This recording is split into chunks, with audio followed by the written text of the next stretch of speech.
Ассалаумағалейкум ардақтан керемет оқиғамен бөліскім келіп тұр. Бір батыс елінде бір жігіт ислам дініне күмәнданып, христиан дініне кіріп кетеді.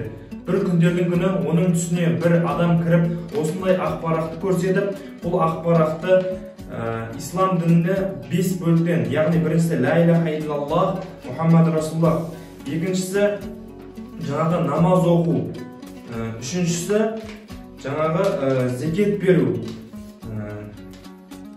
төртіншісі Рамазан айында жаңағы ораза ұстау, бесіншісі шамасы жетсе қажылыққа бару деп осылайынан бүктеп көрсетеді.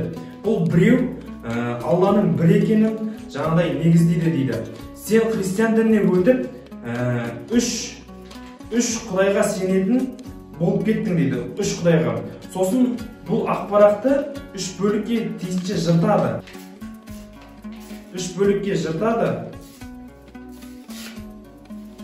Мен сіздерге қазір видеоны түсіріп көрсетемін. Үш бөлікке жыртып,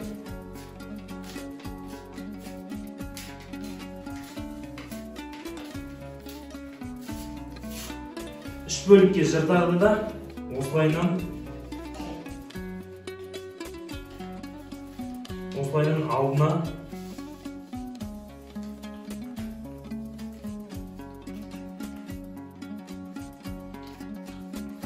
алдына парақтарды осылайынан.